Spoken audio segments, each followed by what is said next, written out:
नमस्कार दोस्तों, स्वागत है आपका सफ्तामो के ऑफिशियल यूट्यूब चैनल में। आज काफी लंबे समय के बाद एनएमसी के gazette foreign medical graduate licentiate regulation 2021 के बारे में हम डिस्कस करेंगे और उसका रिसेंटली जो एमबीबीएस इन फिलीपींस पे प्रभाव पड़ा है उसको हम एक बारीकियों से जांच करेंगे। आज का वीडियो जो है इसको हमने 3 सेगमेंट में डिवाइड किया हुआ है। पहला वो सेगमेंट है जहाँ पे हमने जो हुई है चीजें उनको बताया गया है। दूसरा, हमने लीगैलिटीज के बारे में डिस्कस किया है कि किस किस जगह पे क्या क्या गवर्नमेंट की कॉन्स्टिट्यूशनल नॉर्म्स है जिसको हम पढ़ने वाले हैं। और आखिर में ये जो पूरा वाक्य हुआ है उसके हिसाब से हमारे पास क्या क्या सॉल्यूशन है, क्या क्या हमारे पास सुझाव है जो हम अपनी तरफ से कंट्रीब्यूट करना चाहते हैं अगर वो किसी भी काम आ सके। तो आखिर तक इस वीडियो को जरूर देखें और हो सके तो इतना ध्यान रखें कि जब आप इस पूरी वीडियो को देख रहे हो तो शुरू से लेके आखिर तक एक एक पॉइंट को आप नोट करने की कोशिश करें। हर चीज का लिंक हमने डिस्क्रिप्शन बॉक्स में रखा हुआ है। आप किसी भी चीज को कोरिलेट करना चाहेंगे तो हमने उसका एक बेसिकली एक हैंडबुक की तरह, हैंड होल्डिंग की तरह हमने इस वीडियो को बनाया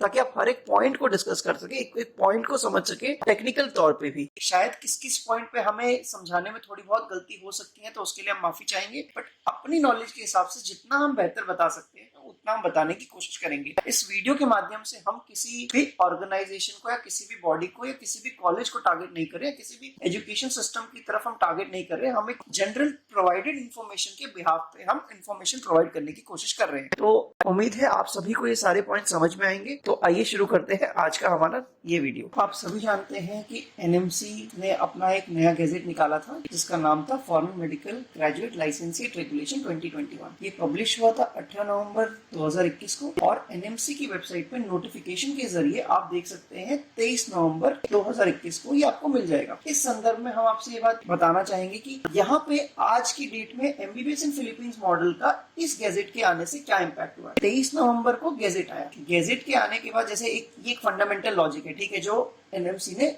सबको बताया। इसके बाद अगर आप ध्यान से एनएमसी की वेबसाइट पे जाएंगे, एनएमसी की वेबसाइट पे आपको होम पेज पे आपको जाना है। होम पेज पे जाने के बाद आपको नीचे एक व्हाट्स न्यू सेक्शन मिलेगा। व्हाट्स न्यू सेक्शन में आपको नीचे उसके एंड में 2 ऑप्शंस मिलेंगे। एक है आपका एमसीआई न्यूज आर्काइव और एक दूसरा है व्यू ऑल। आपको कुछ नहीं करना, आपको व्यू ऑल पे क्लिक करना है। देखिए व्यू ऑल की जब आप क्लिक करेंगे ना तो आपको बेसिकली वो सारे नोटिफिकेशन, वो सारी की सारी एडवाइजरीज जो एनएमसी अपने पब्लिश करती है, जितनी भी न्यूज होती है वो पब्लिश करती है। एक तरीके का वो इन्फॉर्मेशन डेस्क आप उसको कह सकते हैं। अब आप कहेंगे मैं इस पॉइंट के बारे में आपको क्यों समझा रहा हूँ। देखिए शुरू से लेके एंड तक आप सारे के सारे कॉलम्स में आप देख सकते हैं किस किस चीजों के बारे में हुआ इस गैजेट के आने के बाद से क्या क्या चीजें आपको मिलनी शुरू हुई है। सबसे पहला अगर आप देखेंगे तो 14 जनवरी 2022 का आपको पे जाना है। आपको 22 की डेट ढूंढनी है। वहां पे आपको एक एनएमसी कमीशन की बिहाफ पे पब्लिक नोटिस मिलेगा जिसका सब्जेक्ट है advisory for Indian student seeking admission in Saint Teresa University Yerevan Armenia. उसमें मोटा मोटी भाषा में कहा जाए तो उन्होंने ये कहा है कि एनएमसी को बहुत सारी कंप्लेंट्स मिली है from lack of proper studies,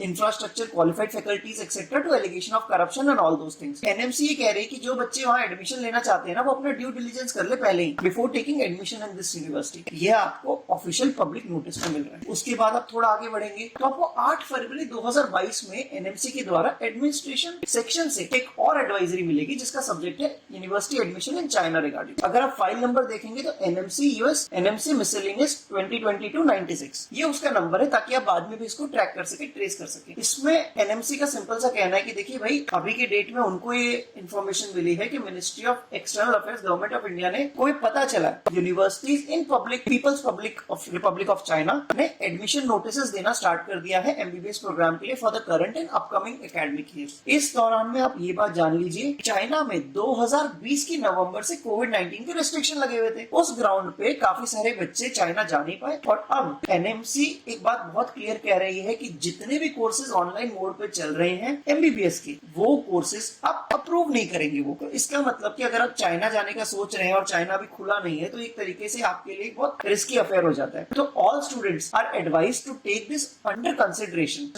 आपको ये भी कहा जाता है कि आप एफएमजी रेगुलेशंस को ध्यान में रखें अप्लाई करने से पहले। किसी भी चाइनीज या फॉरेन इंस्टीट्यूशन की तरफ आप मूव कर रहे हो तो ये चीज का आपको ध्यान रखना है। उसके बाद 18 फरवरी 2022 को एनएमसी के एडमिनिस्ट्रेशन सेक्शन ने और एक एडवाइजरी निकाली जिसका सब्जेक्ट था students who wish to seek registration to practice allopathy in India and seeking admission in medical college of Kyrgyzstan और एनी अदर फॉरेन कंट्री। अब उसमें भी उन्होंने एक बात कही कि ministry of external affairs government of India को ये नोटिस मिला है, इन्फॉर्मेशन मिली है बेसिकली कि किर्गिस्तान में नए मेडिकल कॉलेजेस खुल रहे हैं, उनके नाम उन्होंने डिक्लेयर किए और साथ में ये भी बताया गया कि वहां पे कुछ स्टूडेंट्स ने एडमिशन ले लिया है और ऐसे कॉलेजों में एडमिशन लिया है जहाँ पे कोई सिंगल लोकल स्टूडेंट नहीं है उनका। इस चीज में आप ध्यान रखिए कि वहां पे इंफ्रास्ट्रक्चर होगा या नहीं, हॉस्पिटल होगा या नहीं, पेशेंट लोड होगा या नहीं, इन सब बातों का आप ध्यान रखिए और ऐसी जगह जाने से बचिए। अगेन एनएमसी ने एक बात कही, also students are advised to refer to National Medical Commission foreign medical graduate examination regulations 2021 before applying. और आप ये एक्सरसाइज बनाइए इस चीज। अब आप सोचेंगे कि ये बातें मैं आपको क्यों बता रहा हूँ, इस पूरे के पूरे प्रोसेस को देखो समझने की जरूरत है। 18 नवंबर को गैजेट आया, नोटिफिकेशन आपको मिला, उससे लेके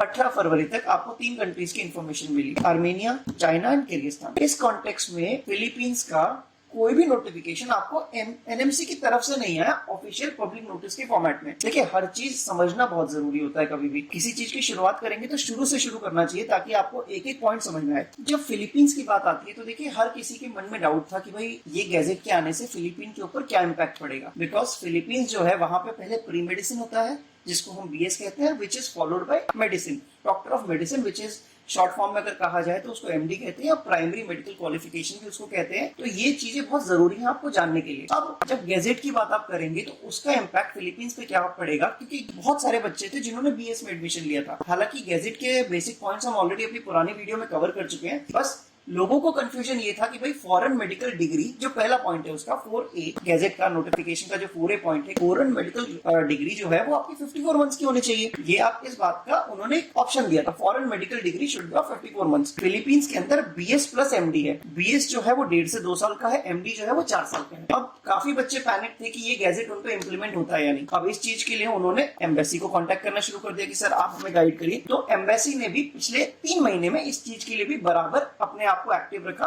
एक्सरसाइज की, और जितने नोटिफिकेशंस थे वो अपनी वेबसाइट पे इशू कर करके डालती रही, प्लस फेसबुक पे भी उन्होंने डालना शुरू कर दिया। अगर आपको उनके नोटिफिकेशंस देखने, उनकी एडवाइजरीज देखनी है तो आप embassy of India in Manila Philippines की वेबसाइट को खोलें। वहां पे आपको काफी सारे मेन्यूज मिलेंगे, वहां बायलैटरल रिलेशन में आप जाएं और वहां पे एजुकेशन में एजुकेशन इन फिलीपींस पे आप क्लिक करें। जब आप एजुकेशन इन फिलीपींस पे क्लिक करेंगे ना तो आपको वहां पे एडवाइजरीज मिलेंगी फॉर इंडियन स्टूडेंट्स। एडवाइजरी की डेट्स क्या क्या है गैजेट के बाद से आपको देखना है। पहली एडवाइजरी जो उनके हिसाब से उन्होंने इशू की है वो है 8 दिसंबर को, दूसरी एडवाइजरी उन्होंने इशू की है 15 दिसंबर को, तीसरी एडवाइजरी उनकी तरफ से आई है 4 जनवरी को, और चौथी एडवाइजरी उन्होंने इशू की है 28 फरवरी 2022 को। एम्बेसी के पास बहुत सारा वर्कलोड होता है, शायद से वो भूल गए होंगे। एक एडवाइजरी उन्होंने 8 दिसंबर से पहले भी निकाली थी जो बहुत ज्यादा इंपॉर्टेंट थी, वो शायद से वो यहाँ पे अपलोड करना भूल गए, लेकिन हम आपको इसके बारे में बता देते हैं कि वो एडवाइजरी भी आप अपने स्क्रीन पे देख पाएंगे। लेकिन हाँ, वो एडवाइजरी उनके ऑफिशियल फेसबुक चैनल पे आपको मिल सकती है। वो एडवाइजरी निकली थी 30 नवंबर 2021 को। मैंने इसे पढ़ा तो लोगों ने कंटिन्यूअसली कॉन्स्टेंटली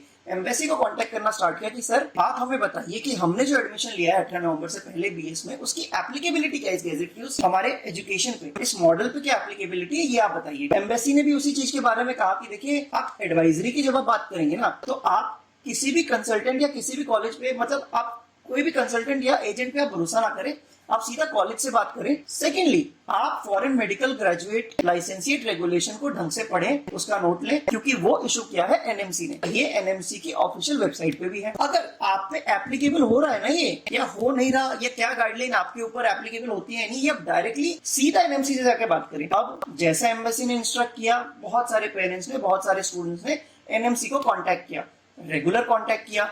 एनएमसी ने भी सबसे बात करी, एनएमसी ने सबको अपने अपने वर्डिक्ट में अश्योरेंस दिया, और जो अश्योरेंस एनएमसी ने स्टूडेंट्स और पेरेंट्स को दिया, अब देखिए कोई भी इंसान जब इतना पैसा लगाता है किसी भी कंट्री में, किसी भी कोर्स पे बेसिकली, तो वो चाहता है कि अपने आप को सेव रखे। तो काफी सारे पेरेंट्स और स्टूडेंट्स ने एनएमसी की बातों को भी अपने अंदर दर्ज करने के लिए उसकी एक मेमोरी बनाई होगी इन द फॉर्म ऑफ रिकॉर्डिंग, तो वो बच्चों के पास है। काफी जगह उनको एश्योरेंस मिला कि भाई अगर आपने 18 नवंबर से पहले एडमिशन लिया है, चाहे बीएस हो चाहे एमडी हो, फर्क नहीं पड़ता, अगर आपने एडमिशन लिया है तो ये गैजेट आप पे एप्लीकेबल नहीं होता। सारे के सारे बच्चे एश्योर्ड हो गए क्योंकि एनएमसी ने उनको वर्बल एश्योरेंस दे दिया था उस चीज के बारे में। देखिए बच्चों ने अपने लेवल पे कॉन्टेक्ट कर लिया था, उनको वर्बल एश्योरेंस मिल गया था, हर किसी के पास इस लेवल की, मेरे ख्याल से काफी बच्चों के पास इस चीज की रिकॉर्डिंग भी मौजूद है। अब 30 नवंबर के बाद 8 दिसंबर 2021 को embassy of India in Manila ने एक इंपॉर्टेंट एडवाइजरी निकाली कि जो एनएमसी कमीशन ने जो foreign medical graduate licensing regulation 18 को डाला है ना, उससे दो चीजें आप समझ लीजिए, बीएस है ना वो एक ब्रिजिंग कोर्स है 1.5 से 2 साल का, और एमडी से पहले होता है, और उसको आप कोर्स की ड्यूरेशन को, एमडी कोर्स की ड्यूरेशन को कैलकुलेट करने के लिए यूज नहीं कर सकते। एनएमसी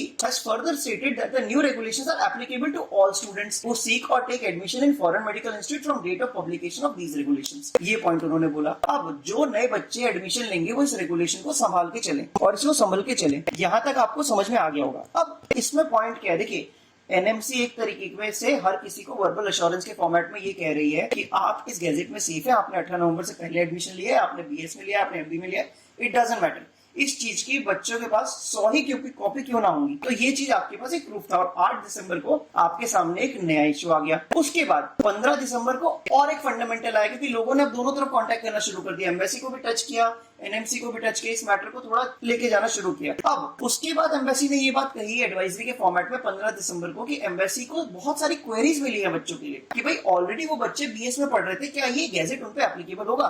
देखिए कोई भी इंसान अपनी लाइफ की एक बहुत महत्वपूर्ण सेविंग अगर किसी कोर्स में लगाता है तो वो चाहता है कि उसको एक अश्योरेंस मिले किसी भी फॉर्मेट में। तो एम्बेसी ने भी वही किया। एम्बेसी ने कहा कि हमने इस मैटर को एनएमसी के साथ के पास भेजा है और बेसिकली जैसे अपडेट आएगा हम आपको रिप्लाई कर देंगे। यहां तक भी बच्चों को अश्योरेंस मिल गया कि भाई चलो कुछ तो होगा। अब 15 दिसंबर के बाद 4 जनवरी को एक नया एडवाइजरी इशू हुआ embassy of India in Manila से, जिसमें उन्होंने कहा एप्लीकेबिलिटी के बारे में। ये देखिए बहुत सारे बच्चे हैं जिनको क्लैरिफिकेशन चाहिए था, जो 15 दिसंबर के हिसाब से वो चल रहे हैं अभी भी, कि भाई जो बच्चे बीएस कोर्स में पढ़ रहे हैं, ब्रिजिंग कोर्स में पढ़ रहे हैं, उनके ऊपर ये गैजेट एप्लीकेबल होगा या नहीं। देखिए पहली बात आप याद रखिए, जिन बच्चों ने एनएमसी को कॉल किया था और उनके पास जो रिस्पॉन्स है वो अलग है, उसके बाद जो बातें चल रही है वो दोनों अलग है। अब all concerned are hereby informed that the undergraduate medical education board of the NMC has confirmed that applicability of regulations and conveyed that student currently pursuing BS course and will commence medical degree course after 18 November would require a special dispensation or relaxation from NMC।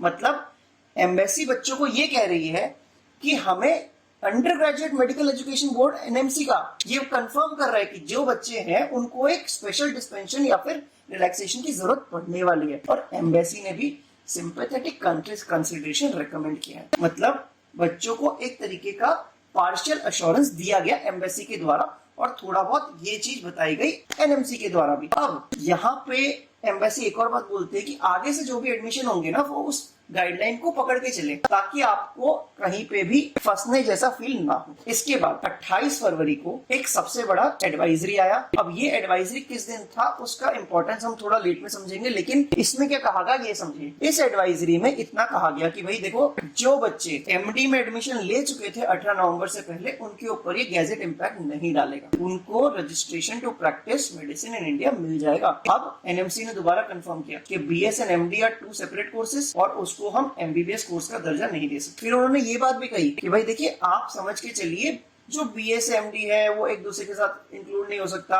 ये FMG लाइसेंसिएट regulation जो है applicable है सारे students पे जो admission लेना चाहते हैं फिलीपींस में 18 नवंबर के बाद से। उन्होंने ये भी कहा कि भाई अगर ये उनपे भी एप्लीकेबल होता है जो ऑलरेडी पढ़ रहे हैं और 18 नवंबर के बाद एमडी कोर्स में एनरोलमेंट लेंगे। अब अगर आपका कोई फाइनेंशियल या एकेडमिक लॉस हो रहा है तो ये आपका प्रॉब्लम है, ये एम्बेसी या एनएमसी का प्रॉब्लम नहीं। देखिए ये जो पूरा कन्वर्सेशन हो रहा है ना 30 नवंबर का, 8 दिसंबर का, 15 दिसंबर का, उसके जनवरी में, फिर 28 फरवरी में, 28 फरवरी 2022 में, ये सारा कम्युनिकेशन जो हो रहा है ना वो एम्बेसी से हो रहा है, एम्बेसी के थ्रू हो रहा है। देखिए फर्स्ट पार्टी यहाँ पे एनएमसी है जिसने वो गैजेट बनाया, सेकेंड पार्टी वो स्टूडेंट्स है जिसमें वो गैजेट इम्प्लीमेंट हुआ, लेकिन एनएमसी ने कोई भी पब्लिक नोटिस डायरेक्टली पब्लिक को रेफर नहीं किया। उसने इस सारे के सारे नोटिफिकेशंस को एम्बेसी को भेजा और एम्बेसी यही चीज अपने फेसबुक और सोशल मीडिया हैंडल्स और वेबसाइट के माध्यम से लोगों को अपडेट कराती रही। अब एक बात आप समझिए, जब ये चीज हो रही थी तो अगर फिलीपींस के रिगार्डिंग अगर एनएमसी एक ऑफिशियल नोटिस निकाल देती, पब्लिक नोटिस 18 तारीख 23 तारीख के बाद कभी भी, तो बच्चे इस चीज का नोट ले सकते थे। काफी बच्चे होते वो अपने एप्लीकेशंस को विड्रॉ करते या फिर फिलीपींस अपने एजुकेशन सिस्टम में कोई ना कोई रिवाइज करता, कुछ ना कुछ चेंजेस करता, फ्लेक्सिबिलिटी लाता अपने आप में, ठीक है। लेकिन ऐसा मौका किसी को भी नहीं दिया गया। अब आप बोलेंगे इतना बड़ा कहानी बताने का जरूरत क्या था। देखिए कहानी बताने का जरूरत ये था क्योंकि यहाँ पे काफी ज्यादा लोगों ने कोर्ट में इसके अगेंस्ट में पिटीशन भी फाइल किए 28 फरवरी को ये जब चीज हुई, तो उसके बाद 8 मार्च को प्रोटेस्ट भी हुआ एनएमसी ऑफिस के बाहर बच्चों का। जब प्रोटेस्ट हुआ तो प्रोटेस्ट के दौरान एनएमसी ने एक और बात कही, उन्होंने फिर भी कहा कि हम आपको अश्योर करते हैं कि हम बच्चों को रिलैक्सेशन देंगे, बट इस चीज के रिगार्डिंग भी कोई भी ऐसा कदम नहीं उठाया गया 8 मार्च से लेकर 14 मार्च के बीच में। Suddenly out of nowhere 25 March को एनएमसी ने एक पब्लिक नोटिस जारी किया against the representation from students seeking exemption from BS course. देखिए, इस पब्लिक नोटिस के बारे में हम थोड़ा बाद में चर्चा करेंगे, हम मेजर पॉइंट के बारे में बात करेंगे। देखिए, फिलीपींस के रिगार्डिंग बीएस एमडी का पार्ट नहीं है। बीएस के कोर्स को आप एमडी के कोर्स में जो भी कैलकुलेशन वो करना चाहते हैं वो उसमें कैलकुलेट नहीं कर सकते हैं। इसके बारे में एनएमसी ने 18-23 नवंबर से लेके 28 फरवरी तक किसी से कुछ नहीं कहा, 24 मार्च तक भी किसी से कुछ नहीं कहा। और वहीं से नहीं, अगर आप समझने की कोशिश करेंगे तो 24 एंड 25 सितंबर 2020 जब एनएमसी, अगर आप इसकी हिस्ट्री को समझने की कोशिश करेंगे ना इस डेट की, तो आपको बहुत चीजें समझ में आएंगी। वो इसलिए क्योंकि इंपॉर्टेंट समझना पड़ेगा आपको 24 एंड 25 सितंबर 2020 का। देखिए, इसके लिए आपको कुछ नहीं करना, आप एनएमसी की वेबसाइट पे जाइए। एनएमसी के होम पेज पे आपको अबाउट एनएमसी मिलेगा, उस बटन पे आप क्लिक करेंगे तो आपको इंट्रोडक्शन मिलेगा, आपको इंट्रोडक्शन पे क्लिक करना है। जब आप इंट्रोडक्शन पे क्लिक करेंगे ना तो वहां पे आपको एक बहुत इंपॉर्टेंट पॉइंट मिलेगा अबाउट एनएमसी के इंट्रोडक्शन में, which is the national Medical commission has been constituted by an act of parliament known as National Medical Commission Act 2019, which came into force on 25th September 2020 by gazetted notification dated 24 September 2020. The Board of Governors in supersession of Medical Council of India constituted under Section 3A of Indian Medical Council Act 1956 stands dissolved thereof. मतलब NMC की जो शुरुआत हुई वो 24 और 25 सितंबर से हुई। ये चीज आपको समझ में आ गई। अब आप कहेंगे सर इस डेट का क्या महत्व हो गया कि ये तो एनएमसी शुरू हुआ था। देखिए, आपको डेट का सिग्निफिकेंस यहाँ से समझ में आ गया भाई। 24 और 25 सितंबर 2020 का सिग्निफिकेंस ये था कि उस डेट से एनएमसी ने एक्चुअली ऑफिस को ज्वाइन किया था। अब बात करते हैं उससे पहले क्या था। उससे पहले तो एमसीआई था। एमसीआई भी अपने सुपर सेशन में ही तो चल रही थी ना उससे पहले। मतलब कि 23 तारीख को 22 तारीख को अगस्त में, सितंबर के स्टार्टिंग में, जुलाई में, जून में बॉडी कौन सी थी जो फंक्शन कर रही थी मेडिकल एजुकेशन के बारे में? वो एनएमसी तो थी नहीं, तब थी मेडिकल काउंसिल ऑफ इंडिया। और मेडिकल काउंसिल ऑफ इंडिया अगर उसकी आप बॉडी को मानते हैं तो वो फॉलो करते हैं इंडियन मेडिकल काउंसिल एक्ट 1956 और साथ में वो रेगुलेशंस की अगर आप बात करेंगे तो स्क्रीनिंग टेस्ट रेगुलेशन 2002 को वो फॉलो करते हैं और वो इम्प्लीमेंट भी करते हैं उसी चीज को। अब आप बोलेंगे सर इसका क्या फीडबैक है, मतलब इसका बताने का पर्पस क्या है? देखिए, पर्पस के लिए ही आपको हर चीजें धीरे धीरे समझनी है। आप वापस से एनएमसी के होम पेज पे जाइए, वहां पे व्हाट्स न्यू सेक्शन में नीचे आपको मिलेगा एमसीआई आर्काइव्स। जब उस आर्काइव पे क्लिक करेंगे ना तो आपको पूरे के पूरे एक आर्काइव मिलेगी जिसमें सीरियल नंबर होगा, डिस्क्रिप्शन होगा और डेट होगा।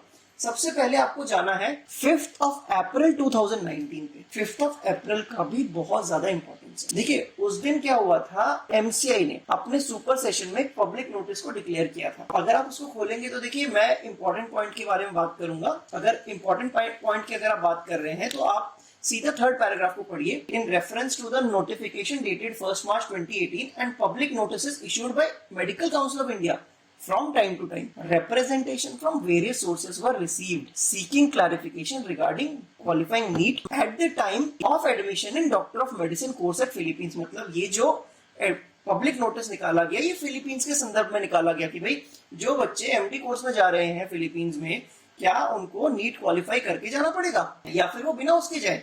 तो उसी रिगार्डिंग में अब वहां पे भी एक पॉइंट उन्होंने बहुत अच्छा मेंशन किया है, doctor of medicine course eight Philippines, last date of admission in MBBS or equivalent medical course without qualifying NEET 2018 etc. Board of governors ने इस मैटर को कंसिडर किया और उनकी तरफ से क्लैरिफिकेशन आया।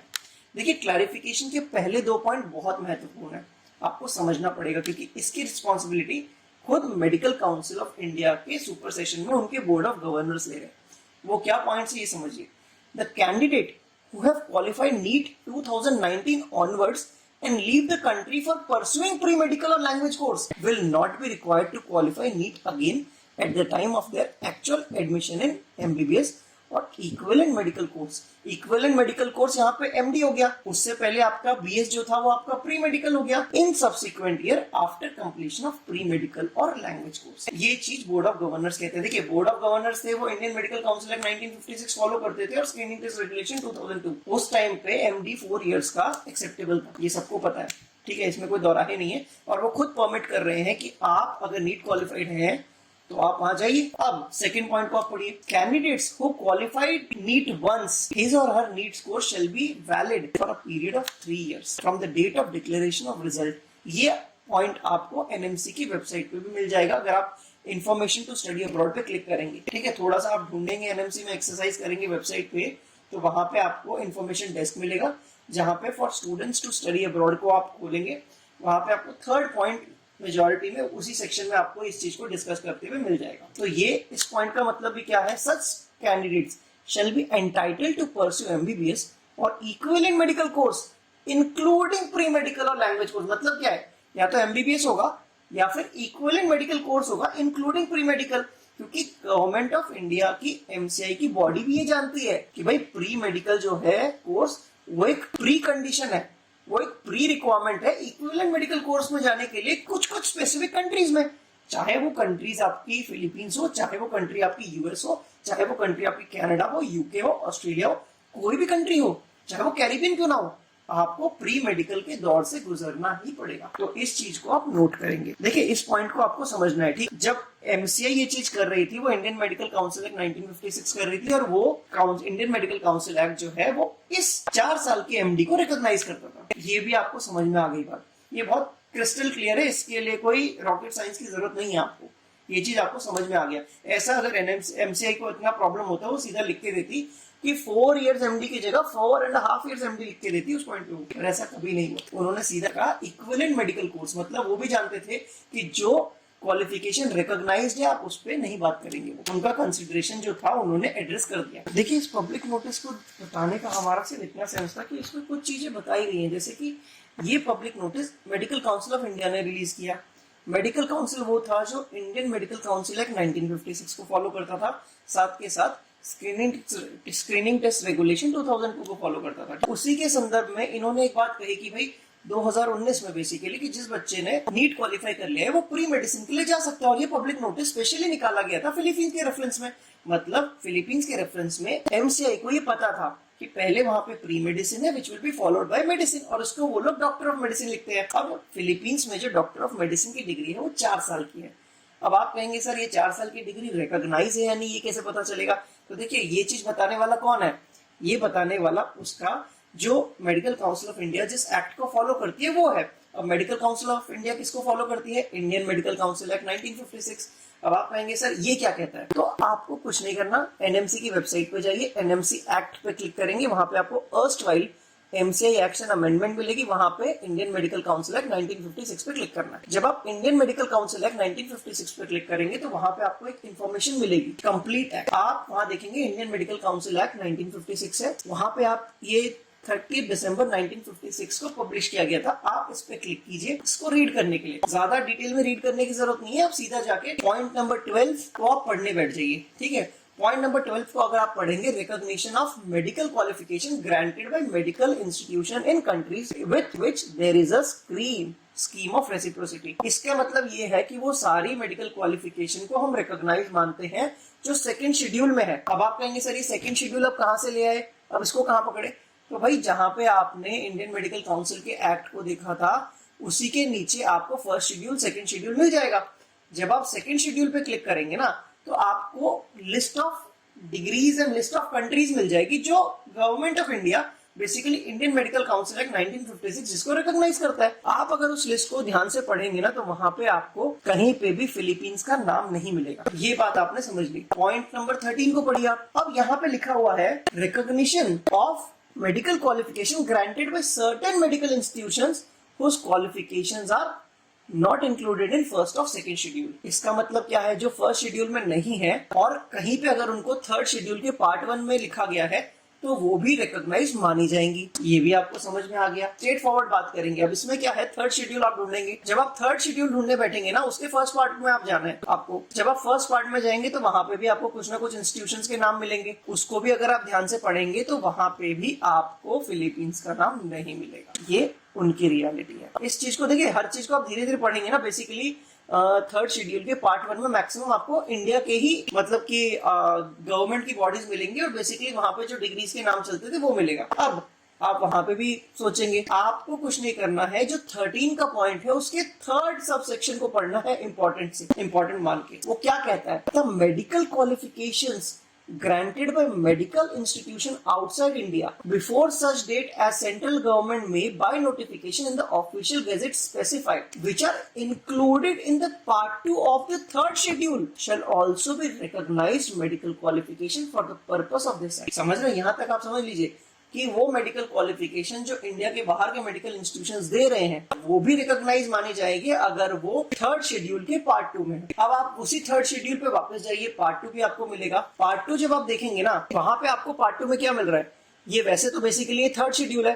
थर्ड शेड्यूल के जो पार्ट 2 में गए वहां पे उन्होंने स्पेसिफिक लाइन लिखी है, recognised medical qualification granted by medical institution outside India which are not included in the second schedule. मतलब क्योंकि वो थर्ड शेड्यूल में मेंशन्ड है, थर्ड शेड्यूल के पार्ट 2 में मेंशन्ड है, तो वहां पे आपको बहुत सारी कंट्रीज और उनकी डिग्रीज दिखेंगी। आप या तो टाइम बचाने के लिए वहां पे सर्च में जाके फिलीपींस भी लिख सकते हैं।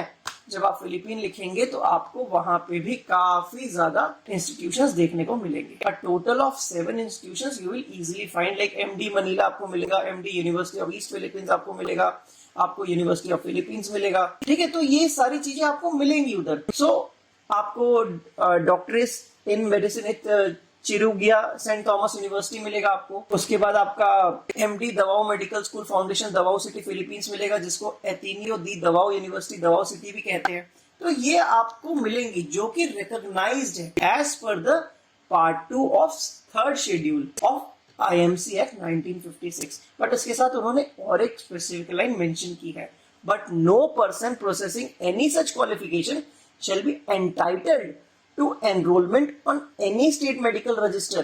इन बच्चों को आप तब तक रजिस्ट्रेशन नहीं दोगे unless he is a citizen of India and has undergone such practical training। देखिए वर्ड को पकड़ना है, such practical training after obtaining that qualification as may be required by the rules or regulation in force in the country granting the qualification, or if he has not undergone any practical training in that country, he has undergone such practical training as may be prescribed। ये चीज उन्होंने यहाँ पे भी बताई। ठीक है, इस पॉइंट को आप 2-3 बार पढ़ेंगे, इस चीज को ढूंढने की कोशिश करेंगे तो आपको ज्यादा बेहतर तरीके से मिलेगा। अब एक और चीज उन्होंने 4th पॉइंट पे बताई गई है कि the central government after consulting the council may be by notification in the official gazette amend part 2 of the third schedule so as to include therein any qualification granted by a medical institution outside India which is not included in the second schedule। मतलब कि अगर कोई और भी institution बाद में add up होता है तो वो सेंट्रल गवर्नमेंट के प्रोविजन की तरफ से काउंसिल कर पाएगी। इस चीज को आप समझ लीजिए यहाँ। मतलब कि जो आपकी एमडी की क्वालिफिकेशन है 4 साल की,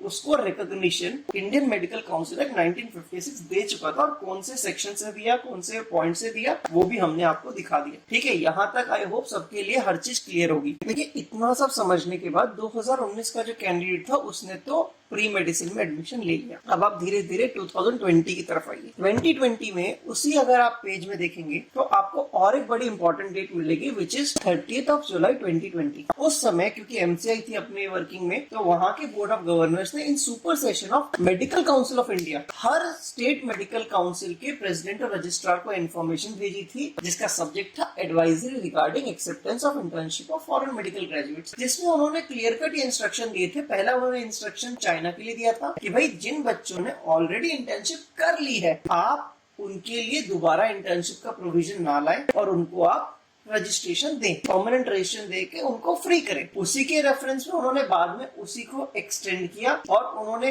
ये बताया कि भाई यही पोजीशन जो अगर आप ध्यान से समझ के चल रहे हैं तो ये वैलिड है बांग्लादेश, नेपाल, फिलीपीन एक्सेट्रा जैसी कंट्रीज में। तो आप एडवाइस किया जाता है हर स्टेट मेडिकल काउंसिल को कि जब इन बच्चों की फॉरेन मेडिकल ग्रेजुएट की एप्लीकेशन को आप प्रोसेस करें तो इन पोजीशंस को आप ध्यान में रखें, आप भूले नहीं। तो 2020 में एक ही आया। कब आया? जुलाई में आया। अब 2019 में काफी सारे बच्चों ने नीट क्वालिफाई कर लिया था, but they were sitting silent कि भाई 2020 में दोबारा देंगे। बट अनफॉर्चुनेटली 2020 में कोविड पेंडेमिक आ गया, जिसकी वजह से चीजों में डिले होता रहा and NEET also got delayed. Everybody knows this very well. अब उस चीज को देखते हुए, इन नोटिफिकेशंस को देखते हुए, इन एडवाइजरीज को देखते हुए काफी सारे बच्चों ने प्री मेडिसिन में एडमिशन ले लिया। अब प्री मेडिसिन में लिया क्योंकि वो मेडिकल काउंसिल ऑफ इंडिया के एडवाइजरीज को और पब्लिक नोटिस को देख के गए थे कि IMC एक्ट 1956 लग रहा है, प्री मेडिसिन के बाद मेडिसिन कर लेंगे, हमारा टाइम भी बचेगा, हमें क्वालिटी एजुकेशन भी मिलेगी and then will move on. काफी सारे बच्चों ने एडमिशन भी ले लिया। इसके होने के बाद अगर आप ध्यान से जाएंगे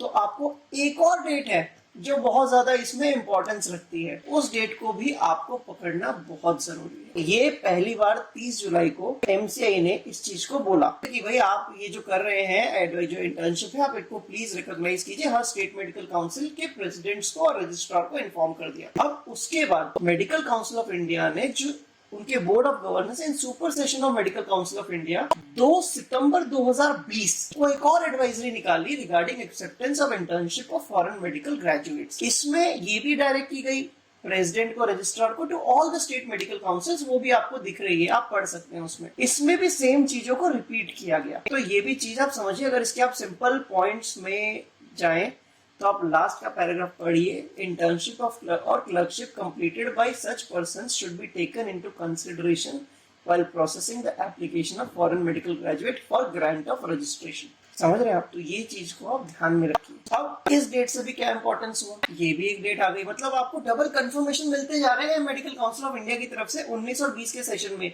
और 20 में भी जब जून से लेके सितंबर का महीना चल रहा है बीच में, तो उसमें भी आपको कई जगह पे काफी सारे बेनिफिट्स आपको दिख रहे हैं कि MCI दे रहा है। तो काफी बच्चे प्री मेडिसिन में एनरोलमेंट लेते चले गए। अब सबसे बड़ा जो हमारे लिए इंपॉर्टेंट न्यूज आया वो आया 4 सितंबर को। 4 सितंबर को ऐसा क्या हुआ वो सबसे ज्यादा समझना जरूरी है। उसका भी आपको पब्लिक नोटिस मिल ही जाएगा। जब आप उस पब्लिक नोटिस को देखेंगे तो वहां पे आपको दिखेगा, क्योंकि देखिए उस साल में कोविड पेंडेमिक चल रहा था और नीट जो था ना वो आगे आगे जाके एक्सटेंड हो रहा था, डेट्स कंफर्म नहीं मिल पा रही थी। तो अगर आप देखेंगे तो बोर्ड ऑफ गवर्नर्स ने उस साल एक पब्लिक नोटिस को रिलीज किया और इस पब्लिक नोटिस के तहत उन्होंने एक चीज कही जो समझने वाली है। अगर मोटा मोटी टर्म्स में कहा जाए तो उन्होंने बेसिकली वन टाइम एग्जेम्पशन दिया। वन टाइम एग्जेम्पशन जो था ना वो इसलिए दिया गया था क्योंकि कोविड-19 पेंडेमिक चल रहा था, बच्चे नीट का एग्जाम देने बाहर नहीं आ पा रहे थे।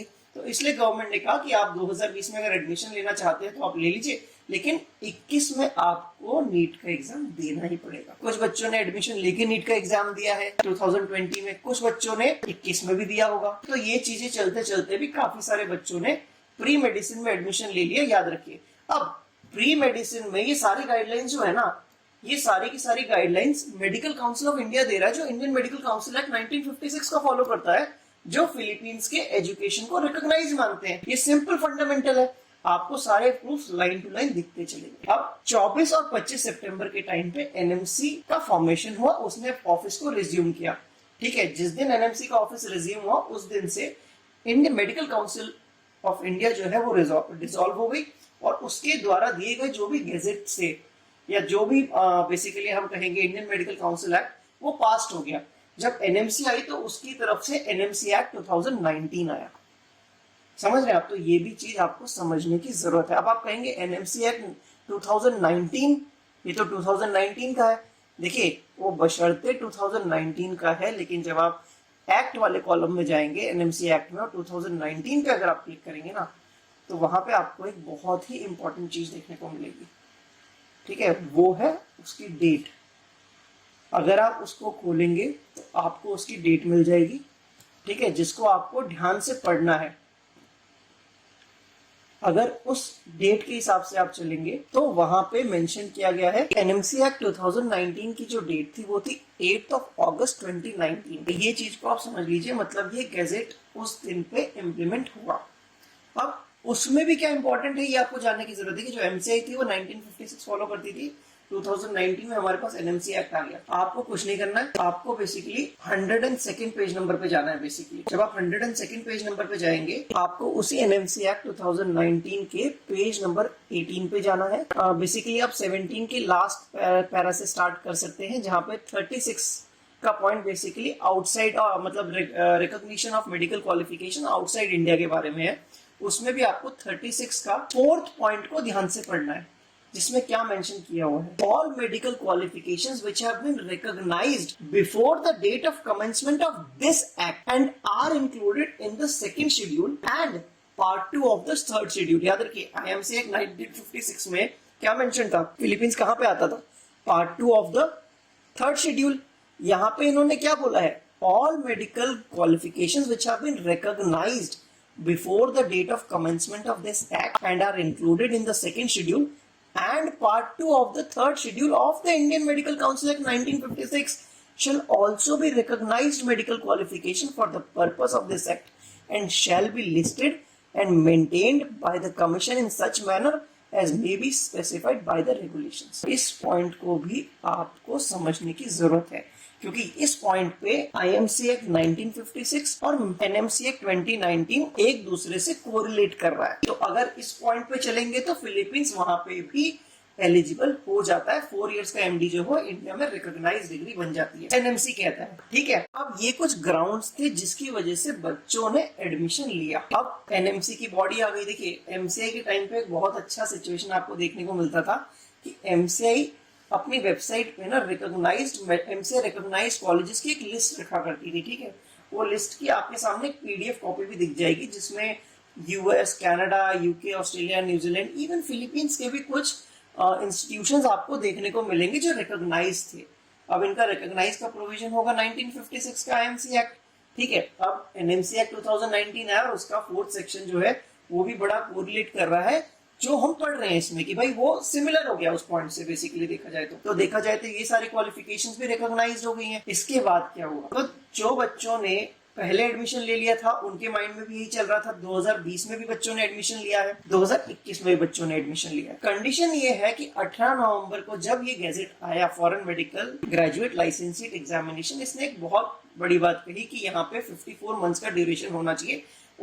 उन पॉइंट्स को हम थोड़ा लास्ट में डिस्कस करेंगे, पहले हम पॉइंट्स को समझ लेते हैं ताकि एक एक पॉइंट हमारे दिमाग में बैठ जाए। अब इसी रेफरेंस में हम कुछ चीजें और समझ लेते हैं जो embassy of India in Philippines कहती है। मनीला में जो एम्बेसी बैठी है उसने भी अपने कुछ एफएक्यूज लिस्ट किए थे और उन एफएक्यूज को भी समझना बहुत जरूरी है। जब आप एफएक्यूज का पेज खोलेंगे तो उससे पहले मैं आपको समझा देता हूँ कि कैसे वो खोलना है। आप गूगल पे लिखिए embassy of India in Philippines BSMD। जब आप ये लिखेंगे तो पहले ही आपके पास आएगा एफएक्यूज। आपको एफएक्यूज का पेज खोलना है। एफएक्यूज के पेज में आपको बेसिकली 4th पैराग्राफ पढ़ना है। 4th पैराग्राफ जब आप पढ़ेंगे तो अब आपको क्या मेन समझ में आएगा, 10+2 के बाद प्री मेडिसिन या BS कोर्स वहाँ क्यों होता है, ये आप सभी को पता है। इस चीज पे हम टाइम वेस्ट नहीं करेंगे और इसमें मेन क्या कंडीशन उन्होंने बोली है ये बात याद रखिए। बेसिकली BS कोर्स या फिर प्री मेडिसिन एक प्री कंडीशन है एमडी में एनरोलमेंट के लिए। ये चीज एम्बेसी भी बड़ा clear cut from the very beginning कह रही है सबको। It is a pre medicine which leads to doctor of medicine course. ये चीज आप याद रखिए, इसको आप ध्यान से पढ़ेंगे तो आपको ये चीज समझ में आ जाएगी। इसको समझने के बाद जब हम आगे बढ़ेंगे तो अब बेसिक से फंडामेंटल समझ लेते हैं कि भाई फिलीपींस का ही ये बेसिक मुद्दा क्यों बना हुआ है। ऐसा नहीं कहेंगे कि एनएमसी फिलीपींस को टारगेट करे, नहीं, ये बिल्कुल गलत होगा। बट हम समझते हैं फिलीपींस ऐसा क्या कर रहा है। बेसिकली एमबीबीएस इन फिलीपींस इतना ज्यादा हाइपर क्यों हो रहा है कि हर किसी के लिए एकदम मेन फोकस बन चुका है। देखिए एमबीबीएस इन फिलीपींस का एक बड़ा अच्छा बेनिफिट है कि वहाँ पे एक मेजोरिटी ऑफ पॉपुलेशन जो है ना उसको इंग्लिश स्पीकिंग मतलब इंग्लिश में प्रोफिशिएंसी अच्छी है। उनकी पॉपुलेशन का जो स्ट्रक्चर है वहाँ पे वो भी बड़ा अच्छा है कि मतलब आपको वहां पे you'll get huge number of population जो इन टर्म्स अगर आप पेशेंट लोड देखेंगे हॉस्पिटल्स में तो वो भी बड़ा डिसेंट सा मिलता है लोगों को। सबसे इंपॉर्टेंट बात, फिलीपींस जो है वो अमेरिकन एजुकेशन सिस्टम की तरफ ज्यादा इंक्लाइंड है। तो उनका जो बेसिकली मॉडल ऑफ एजुकेशन का फ्रेमवर्क है ना वो अमेरिका से मिलता जुलता है। उसके बाद वो एक ट्रॉपिकल कंट्री है। ट्रॉपिकल कंट्री होने की वजह से डिजीज पैटर्न जो है ना वो सिमिलर टू इंडिया बन जाता है उसका भी। अब क्योंकि वो अमेरिकन एजुकेशन सिस्टम को फॉलो करता है एंड बेसिकली वहां पे उनके पास बहुत ज्यादा ग्लोबल रिकॉग्निशन है उनकी एमडी की डिग्री का, जो कि आप US, UK, Canada, Australia, New Zealand बहुत सारी कंट्रीज में वैलिड होते हैं और एक्रेडिटेड है बेसिकली वो। बेसिकली यहाँ पे जो एजुकेशन स्ट्रक्चर है उसकी इंक्लिनेशन यूएसएमएलई और प्लैब जैसे लाइसेंसिंग इंटरनेशनल लाइसेंसिंग एग्जाम्स की तरफ ज्यादा है, जहाँ पे बच्चे इन लाइसेंसिंग एग्जाम को क्रैक करके पीजी रेजिडेंसी में घुसते हैं। ठीक है, उसके बाद सबसे मेजर जो अट्रैक्टिव पॉइंट रहता है वो है आपका एफएमजी रिजल्ट। देखिए एफएमजी रिजल्ट का अगर आपको स्ट्रक्चर समझना है बेसिकली तो आप गूगल पे जाके netboard.edu.in पे क्लिक कीजिए, ठीक है। वहां पे जाने के बाद राइट साइड में आपको इंपॉर्टेंट अपडेट्स मिलेंगे। उस इंपॉर्टेंट अपडेट्स में या अनाउंसमेंट में आपको फोर्थ लाइन में आपको मिलेगा इंस्टीट्यूट वाइज परफॉर्मेंस। आप उन परफॉर्मेंस में 2012 से 14, 15 से 18, 19 और 20 ये 4 आपको परफॉर्मेंस की लिस्ट आपको मिल जाएगी। जब आप लिस्ट खोलेंगे तो हर कंट्री के हर कॉलेजेस की लिस्ट होगी, कितने बच्चे एग्जाम में बैठे थे, कितने पास हुए, कितने पासिंग परसेंटेज है, वो भी आपको देखने को मिलेगा। इसमें मेजर क्या है वो समझ, हमने कैलकुलेशन करके जितना हमारा बेटर हो सकता था कैलकुलेशन उतना हमने बेटर करके सिर्फ फिलीपींस को एक शॉर्ट उसमें निकाल लिया और आपके सामने एक टेबल हमने प्रेजेंट किया। टेबल में आप देखेंगे तो 2012 से 14 के बीच में 431 बच्चों ने अपीयर किया था फिलीपींस से एफएमजी एग्जाम में, जिसमें से 106 बच्चे पास हुए। Means the passing percentage was 24.6%। 2015 to 18 की बात करेंगे तो 1421 कैंडिडेट्स ने एफएमजी का एग्जाम लिखा था, जिसमें से 370 बच्चे पास कर गए थे। Means the passing percentage was 26.03%। 2019 का अगर आप देखेंगे तो एक बहुत ज्यादा हिस्टोरिकल रिजल्ट था इनके पास, क्योंकि वहां पे 1460 स्टूडेंट्स ने एग्जाम दिया था और 733 बच्चे पास कर गए थे, which was almost equal to 50.2%। 2020 में अगेन 3142 बच्चों ने एग्जाम लिखा, जिसमें से 1059 बच्चे पास कर गए थे। अब आपके लिए ये परसेंटेज शायद से उतनी सिग्निफिकेंट नहीं होंगी, लेकिन आप स्ट्रक्चर को समझने की कोशिश कीजिए, उसको इंडिया से कंपेयर कीजिए। इंडिया का अगर आप मॉडल देखेंगे तो इंडिया में बेसिकली हर साल 12 लाख बच्चे हैं जो मेडिकल की पढ़ाई के लिए नीट यूजी का एग्जाम लिखते हैं। हम मोटा मोटी मान के चलते हैं कि हमारे देश में अगर गवर्नमेंट और प्राइवेट की सीट मिला के 60,000 है। हम फाइनेंशियल ग्राउंड्स को डिस्कस नहीं कर रहे, ना किसी रिजर्वेशन कैटेगरी को कर रहे हैं, हम सिर्फ कितनी सीट्स है उसका एक एवरेज लेके चल रहे हैं। 12 लाख बच्चों के लिए 60,000 सीट्स, मतलब कि देखा जाए तो उन 12 लाख बच्चों में से 5% बच्चे ऐसे होते हैं जो डॉक्टर्स बनते हैं। ये रियलिटी है इंडियन एजुकेशन सिस्टम में। अगर आप इसको वाइडली अगर आप सोचेंगे समझेंगे, 12 लाख एस्पिरेंट्स के लिए 60,000 सीट्स है ऑलमोस्ट, गवर्नमेंट और प्राइवेट की मिला के हम एवरेज ले रहे हैं। देखिए फिगर इससे कुछ अलग ही है, लेकिन हम एक एवरेज लेके चल रहे हैं, तो आपको 5% मिलता है। उसके कंपैरिजन में अगर आप ये परसेंटेज देख रहे हैं तो आपको बहुत कुछ समझ में आ जाना चाहिए। 2019 में 50% रिजल्ट था, which is a very big number when it comes to somebody whose dream is to become a doctor. यहाँ तक आई गेस हर किसी के पॉइंट्स क्लियर हो चुके होंगे अब तक। अब हम बात करने जा रहे हैं उस पब्लिक नोटिस की जो 18 नवंबर को नहीं, 23 नवंबर को नहीं, दिसंबर को नहीं, जनवरी को नहीं, फरवरी को नहीं, मार्च की 25 को आया था। ये समझना बहुत जरूरी है। 4 महीने के, बेसिकली 3 महीने के बाद ही आया है, आफ्टर 120 डेज, सॉरी 90 डेज के बाद ये नोटिफिकेशन आया है। तो ये चीज को आपको समझना बहुत जरूरी है। अब उसमें अगर आप बात करेंगे तो एक सिंपल सी स्टेटमेंट उन्होंने कहा है कि बीएस कोर्स जो है it can not be counted in the duration of graduate or primary medical course in Philippines. देखिए ये तो एम्बेसी ने भी शुरू से बोला हुआ है ना कि BS and MD are 2 separate courses. BS is a pre medicine course, यही तो कहा है शुरू से। तो जब आप ये बात जानते हैं तो इस चीज को रिपीट करने का यहाँ पे मोटिव ही नहीं था। यहाँ मोटिव सिर्फ इतना था कि वो बच्चों के ऊपर एप्लीकेबिलिटी बन रही है कि नहीं, या तो गैजेट की एप्लीकेबिलिटी बताइए या फिर हमें आप ये बताइए जो एनएमसी एक्ट में लिखा हुआ है आपका जो देखिए एनएमसी की बॉडी है उसने एक रेगुलेशन बनाया, लेकिन उसके पास एक पेरेंट एक्ट भी है, एनएमसी एक्ट 2019। अब वो पेरेंट एक्ट कह रहा है कि ये सारी ये जो क्वालिफिकेशंस है रिकॉग्नाइज्ड है। स्क्रीनिंग आपने एफएमजी रेगुलेशंस में ये लिख दिया कि 54 मंथ का होना चाहिए। तो हम किसको समझे, एक्ट को समझे या फिर रेगुलेशंस को समझे, सबसे बड़ा क्रिटिकल पॉइंट आ जाता है। ठीक है, तो ये चीज समझने की जरूरत है आपको। ठीक है, और इस चीज के बारे में BS and MD are 2 separate courses, ये हर जगह मेंशन्ड है, तो इसके लिए कोई ज्यादा हमें घूमने की जरूरत नहीं है। अब पब्लिक नोटिस में एक और चीज बहुत अच्छी मेंशन की गई है, अगर आप स्क्रीन पे देख रहे हैं तो the regulations were not made or directed to any country but to be universally applicable to all FMGs with sole objective of maintaining standard of education and quality of doctors in India। चलिए इस point की अगर आप बात करेंगे तो MD course का जो 4 इयर्स का ड्यूरेशन है ना, ऐसा नहीं है कि फिलीपींस के लिए ये सिर्फ रूल आ गया है, ये यूनिवर्सली एप्लीकेबल है। जब आप यूनिवर्सली एप्लीकेबल बोलते हो ना तो आप पूरी दुनिया में जितने देश हैं सब पे लागू हो रही है बातें। आप इस चीज को ओपनली एडमिट कर रहे हैं through a format of public notice. But again जब आप एनएमसी की वेबसाइट पे इंफॉर्मेशन डेस्क पे क्लिक करेंगे, वहां पे information to study in abroad पे जब आप क्लिक करेंगे ना तो वहां पे आपको 4th पॉइंट पढ़ने की जरूरत है, जहां पे क्लियरली आपने मेंशन किया हुआ है कि अगर कोई बच्चा US, UK, Canada, Australia, New Zealand से पढ़ाई कर रहा है यूजी, और वहां पे फिर पीजी कर रहा है और वहां पे लाइसेंस लेके आता है, तो उसको ऐसा कोई एग्जाम नहीं देना। अब इसी ग्राउंड पे जब आप एक बात समझते हैं, अगर आप इसको यूनिवर्सली एप्लीकेबल कहते हो, तो कनाडा में 3 से 4 साल का एमडी कोर्स है, यूएस में 4 साल का है, ऑस्ट्रेलिया में 4 साल का है। तो आपका ये यूनिवर्सल एप्लीकेबिलिटी के बाद यूएस, कनाडा और ऑस्ट्रेलिया तो लिस्ट से बाहर हो गए, इस क्राइटेरिया को फुलफिल ही नहीं होते। मतलब कि वो सारी कंट्रीज के जितने भी कॉलेजेस हैं जो 4 साल का एमडी लिए बैठे हैं, वो सब डी रिकॉग्नाइज हो गए।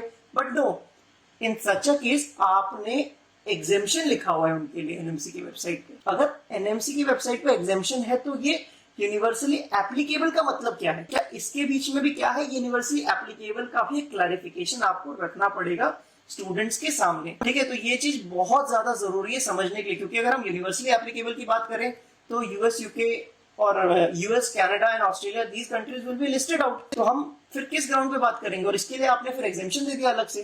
तो ये डबल स्टैंडर्ड नहीं होना चाहिए कहीं भी कि एक के लिए कुछ और रूल है, दूसरे के लिए कुछ और रूल है। तो इस चीज का भी आप एनएमसी की वेबसाइट पे ऑलरेडी आपके सामने लिंक था, आप इसको 2 बार, 3 बार, 4 बार पढ़ेंगे।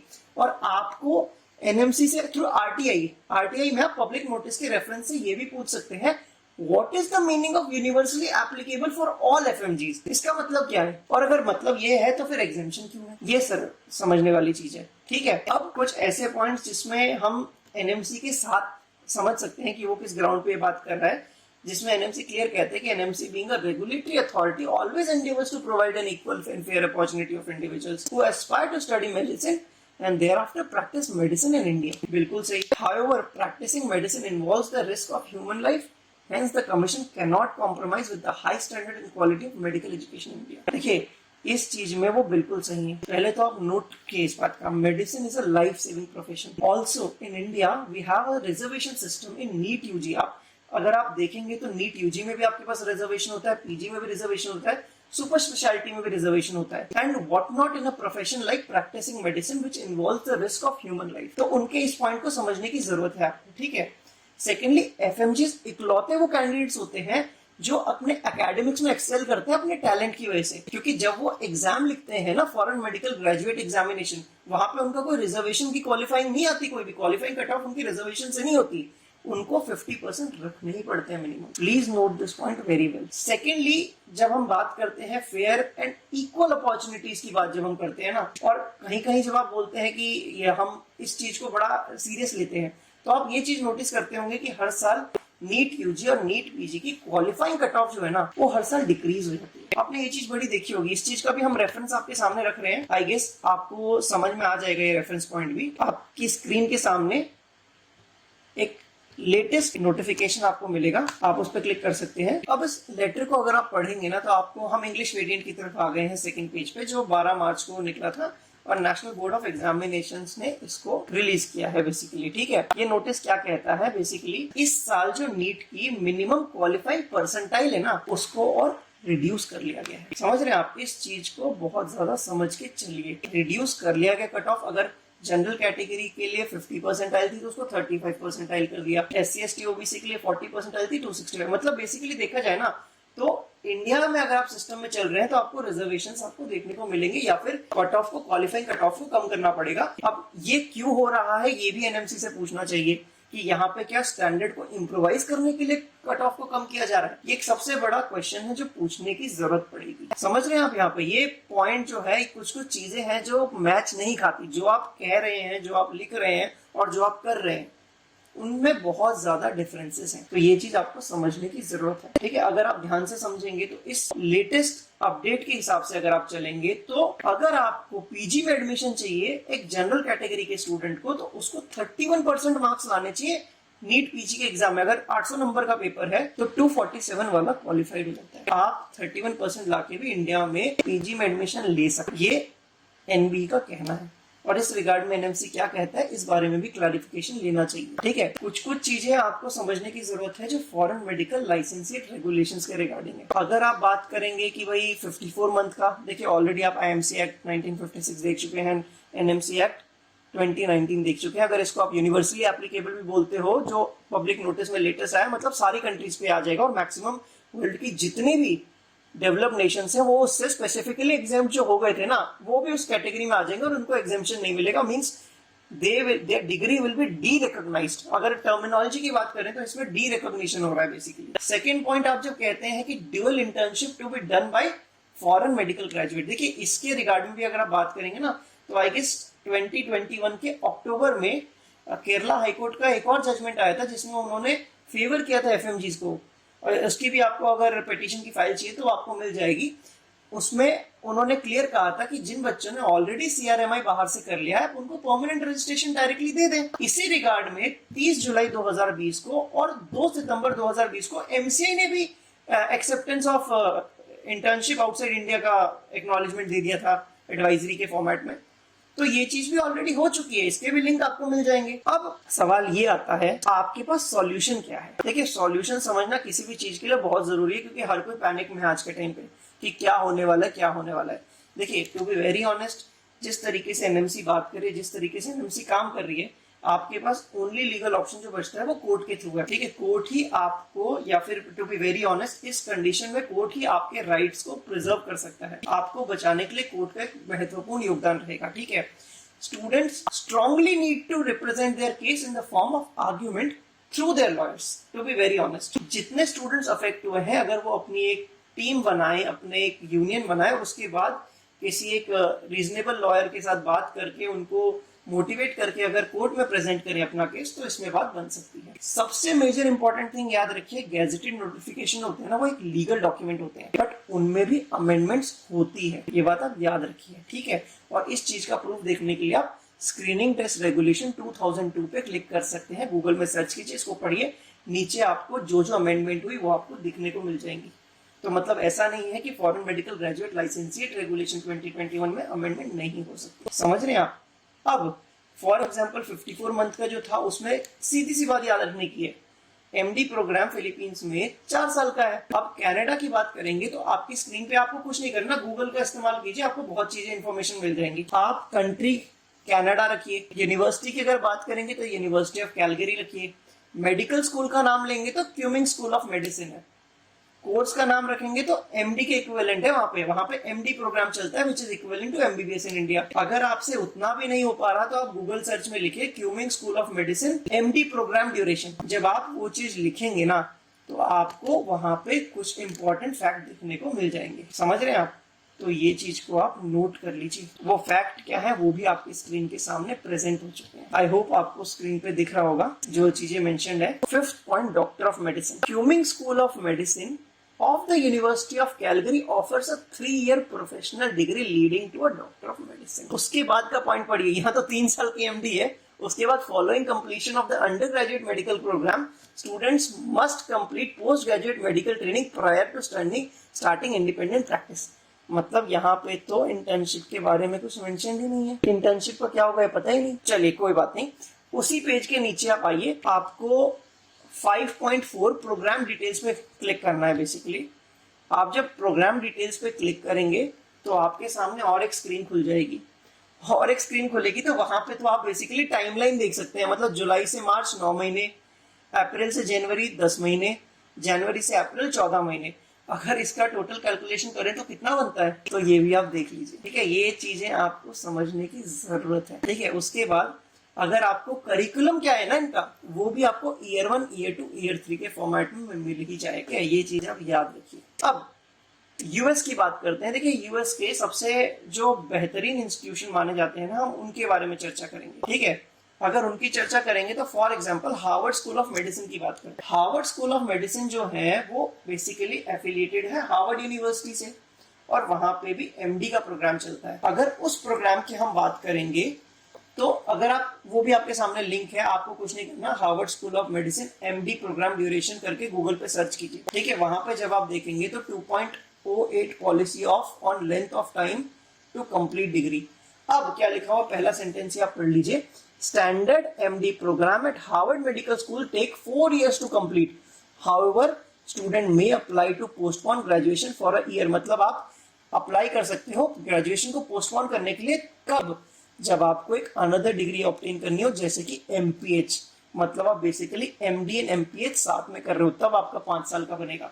या तो आपको किसी स्कॉलरली प्रोजेक्ट पे जाना पड़े या फिर आपको कोई फॉर्मल कोर्स वर्क के लिए एडिशनल ईयर चाहिए। समझ रहे हैं, ये चीज भी आपके सामने मेंशन है, ठीक है। अब ये बात हम क्यों बता रहे हैं आपको, देखिए आपको फंडामेंटल समझने की जरूरत है कि जिन कंट्रीज को हमने एग्जेम्पशन दिया है ना, वो भी 4 साल का ही पढ़ा रहे हैं और एनएमसी की वेबसाइट पे वो चीज मेंशन है। तो अगर यूनिवर्सली एप्लीकेबल का आप लॉ लगा रहे हैं तो इसका मतलब कि पूरी दुनिया में जितनी कंट्रीज में 4 साल का प्रोग्राम चल रहा है वो सारा का सारा निकल जाएगा। सिमिलरली आप ऑस्ट्रेलिया में देखिए, ऑस्ट्रेलिया में द यूनिवर्सिटी ऑफ सिडनी के अंदर एक मेडिकल स्कूल है, सिडनी मेडिकल स्कूल। उसके लिए भी आप लिख सकते हैं Sydney medical school MD programme duration. जब वहां पे भी आप लिखेंगे ना तो कोर्स ड्यूरेशन के नाम पे आपको 4 साल का एमडी प्रोग्राम ही दिखेगा। ये चीज को समझ लीजिए आप अभी, ठीक है। आई होप यहाँ तक पॉइंट्स आपको समझ में आ रहे होंगे।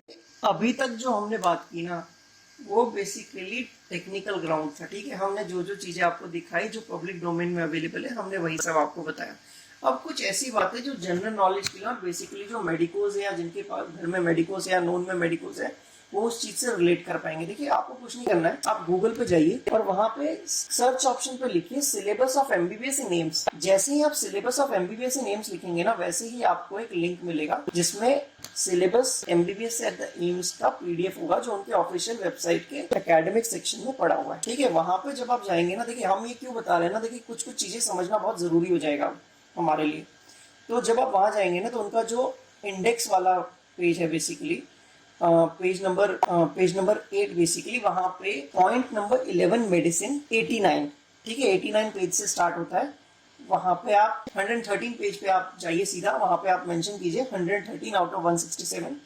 वहां पे आपको कुछ टेक्स्ट बुक्स रिकमेंडेड मिलेंगी, ठीक है। टेक्स्ट बुक जो रिकमेंडेड मिलेगी ना वहां पे थर्ड बुक आपको मिलेगी, Harrison's principles of internal medicine. अब Harrison's principles of Indian medicine internal medicine is a very renowned book, recommended book by AIIMS itself. अब आप बोलेंगे कि इस बुक के बारे में क्यों बता रहा हूँ, देखिए बुक इंपॉर्टेंट जितनी है ना उसके ऑथर्स भी उतने ही इंपॉर्टेंट है। अब उनके ऑथर्स की बात करोगे तो उनके पहले ऑथर है डॉक्टर एंथनी फॉसी, ठीक है। अब हर कोई सोच रहा होगा ये डॉक्टर एंथनी फॉसी का जिक्र यहाँ क्यों हो रहा है। देखिए जो हैरिसंस प्रिंसिपल्स ऑफ इंटरनल मेडिसिन की बुक है ये रिकमेंड करता है एम्स।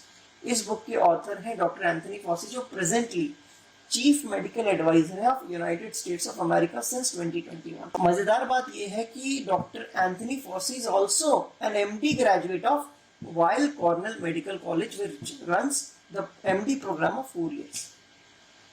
ये सिस्टम है, आप चाहे तो Weill Cornell medical college MD programme duration भी आप चेक कर सकते हैं। इसकी इनकी जो बेसिकली जो कॉलेज है उसकी जो डिग्री एफिलिएशन है वो कॉर्नेल यूनिवर्सिटी से आती है जो कि एक private Ivy League research university. Second author की आप बात करेंगे तो डॉक्टर स्टीफन एल हाउजर है जो अगेन एक एमडी ग्रेजुएट है हार्वर्ड मेडिकल स्कूल की। जो हार्वर्ड मेडिकल स्कूल है ऑलरेडी आपको पता है वो 4 साल का एमडी रन करता है। अगर इस चीज को आप समझेंगे तो हार्वर्ड यूनिवर्सिटी से ये स्कूल भी एफिलिएटेड है, ठीक है। मतलब कि हार्वर्ड यूनिवर्सिटी भी एक private Ivy League research university है। अगर हम प्रेजेंट पब्लिक नोटिस की हम बात करें तो उसमें उन्होंने क्लियर मेंशन किया है ये रेगुलेशन जो है ना वो यूनिवर्सली एप्लीकेबल है। मतलब अगर हर कंट्री को आप इसमें यूनिवर्सली एप्लीकेबल मान रहे हैं तो ये सारी कंट्रीज पे होगा।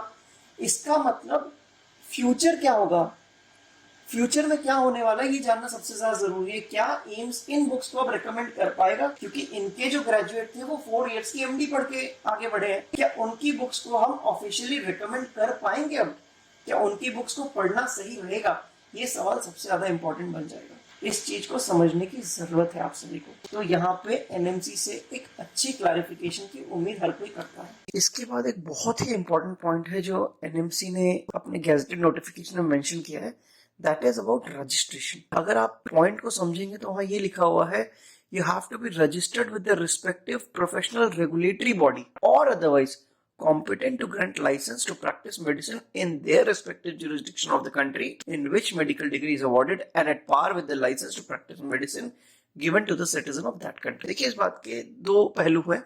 पहला वो है जिसको हम शॉर्ट में बताते हैं, पहला वो है जहाँ पे कॉम्पिटेंसी के बारे में बात की गई, मतलब आपको काबिल होना है। मतलब आप वही डिग्री पढ़ सकते हैं जो वहां के स्टूडेंट पढ़ रहे हैं। ऐसा नहीं कि आपके लिए 4 साल का कोर्स होगा उनके लिए 6 साल का, वो नहीं चलेगा। कोर्स का ड्यूरेशन सेम होना चाहिए, वही उनका करिकुलम होना चाहिए, वही आपका करिकुलम होना चाहिए, उसमें कोई भी हेरफेर नहीं होनी चाहिए। सेकेंडली जब आप बात करते हैं registered with the respective professional regulatory body, इस चीज के ऊपर आपको एनएमसी से क्लियर कट क्लैरिफिकेशन लेना पड़ेगा।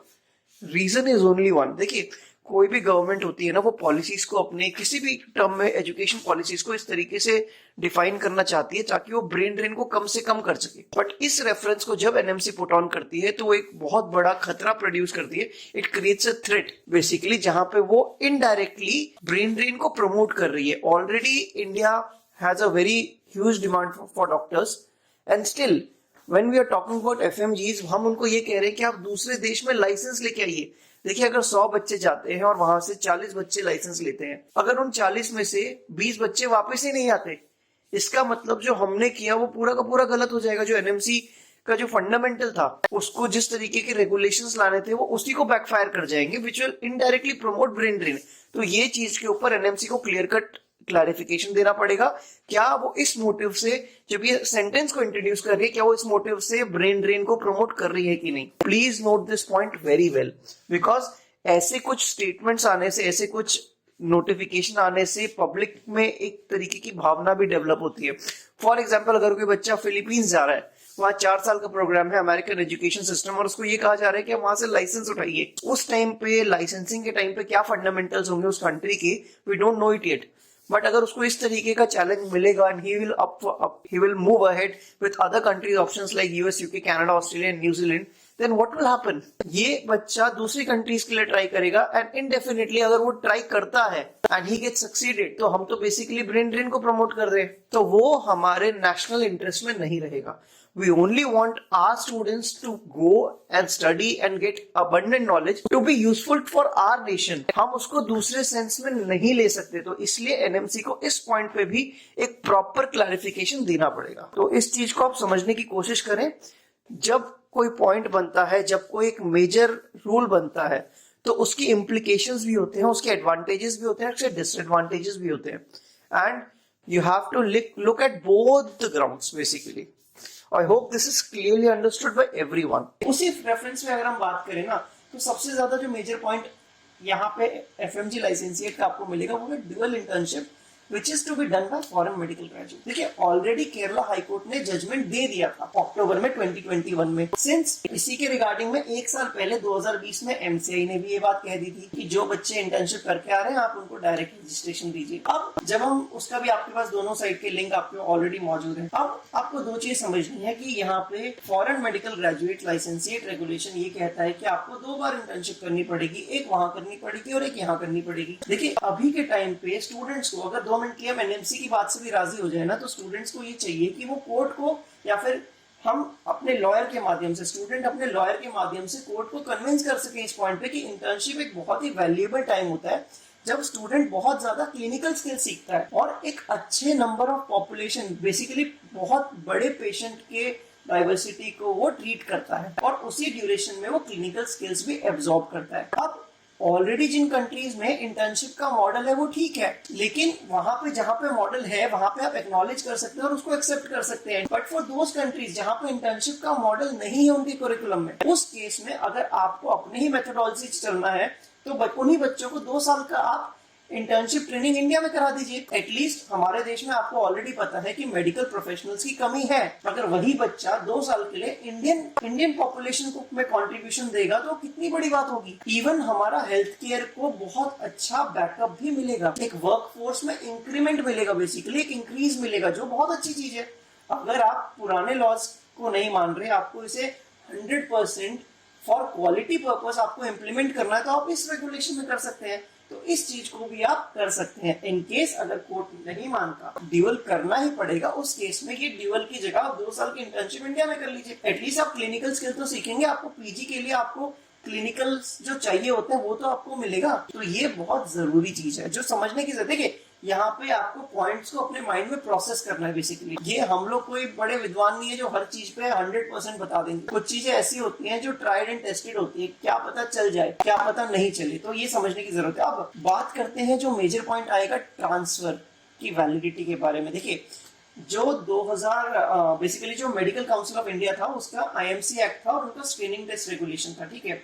स्क्रीनिंग टेस्ट रेगुलेशन में ट्रांसफर को शुरू में इनवैलिड बताया गया था। जो 403 का क्लॉज है, आपको पता है उसके बारे में, आपने आई गेस पढ़ा भी होगा, या तो आप स्क्रीनिंग टेस्ट रेगुलेशन 2002 खोलेंगे, वहां पे 403 का क्लॉज पढ़ेंगे, वहां पे लिखा हुआ है कि transfer is not valid. But later on पहले हाई कोर्ट से ये जजमेंट आया था कि during the case of war और सिविल अनरेस्ट आप ट्रांसफर ले सकते हैं। एंड फाइनली 2018 में सुप्रीम कोर्ट ने वर्डिक्ट को पूरा ओपन करके ये कह दिया कि भाई आप सभी को रिलैक्सेशन है कि आप ट्रांसफर ले सकते हैं, बशर्ते दूसरी कंट्री या दूसरे कॉलेज को आपको एक्सेप्ट करना पड़ेगा। ये ऑलरेडी वर्डिक्ट आ चुका है स्क्रीनिंग टेस्ट रेगुलेशन में। अब क्योंकि एनएमसी बॉडी आ गई एमसीआई को रिप्लेस करके, और एनएमसी एक्ट 2019 आ गया आईएमसी एक्ट 1956 को रिप्लेस करके, और foreign medical graduate licentiate regulation 21 आ गया स्क्रीनिंग टेस्ट रेगुलेशन 2002 को रिप्लेस करके। बट इन दोनों रेगुलेशन में एक चीज कॉमन रखी उन्होंने, ट्रांसफर की वैलिडिटी, कि भाई ट्रांसफर एक ही बच्चे को आइडियली एक ही जगह से अपनी पूरी पढ़ाई कंप्लीट करनी चाहिए। इस चीज के ऊपर ऑलरेडी सुप्रीम कोर्ट अपना जजमेंट दे चुका था कि अगर कोई दूसरा इंस्टीट्यूशन उसको एक्सेप्ट कर रहा है तो ट्रांसफर की वैलिडिटी है। अब हमें ये देखना है कि अब इस ग्राउंड पे जब कोर्ट में इस बात को ले जाया जाएगा तो हम रेफरेंस पॉइंट क्या यूज करते हैं कि सर ऑलरेडी रिलैक्सेशन दिया जा चुका था, बट अगेन सेम पॉइंट को वापस इसमें मेंशन किया गया है। तो अब ग्राउंड्स क्या बनेंगे? जैसे यूक्रेन का आप देख लीजिए, अगर यूक्रेन में कोई बच्चा एडमिशन लिया था, वो पहले जो बच्चे 2021 में 18 नवंबर से पहले लिए, अब उन बच्चों के पास क्या ऑप्शन है कि वो ट्रांसफर ले सकते हैं। वो किसी भी ऐसी कंट्री में ट्रांसफर लेंगे जो उनको एक्सेप्ट कर सके, समझ रहे हैं आप, और वो वैलिड होगा उनको, क्योंकि वो आईएमसी एक्ट 1956 में आते हैं, स्क्रीनिंग टेस्ट रेगुलेशन 2002 को फॉलो कर रहे थे, तो उनको प्रॉब्लम नहीं आएगा। लेकिन उसके बाद जो बच्चा जाएगा उसको तो प्रॉब्लम था।